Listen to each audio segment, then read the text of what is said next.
Guys, ito yung mga notification na iiwasan mo dito kay Facebook dahil sa unang tingin mo pa lang, akala mo ay talagang makatotohanan. Parang pong yung katabi mo ngayon, no?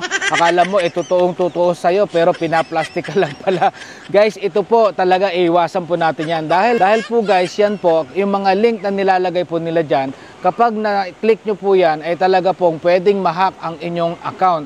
At talagang sobrang encouraging yung kanilang mga pinopost dyan na nakalagay po dyan, I will remove your page, blah blah blah. Tingnan nyo na lang po dyan sa aking screen. Yan po yung mga halimbawa ng mga notification na wag nyo po silang papansinin. Kailangan po ang gawin nyo po dyan is remove this notification on, don't accept this kind of notification. At alam nyo po ba, mismo po sa aking mga messages, napakarami po niyan. Paano mo po hindi masasabi na yan ay mga spam or mga budol dito sa Facebook? Pare-pareho lang po sila. At kapag po yung inyong minessage yung mga yan, magbibigay po sila ng link at yun po ay inyong ikiklik.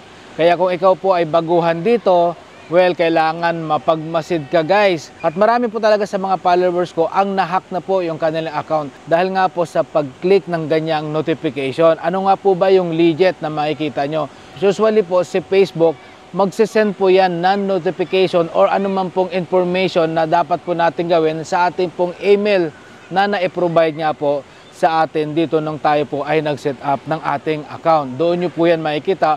Or minsan po, notification doon po sa support inbox.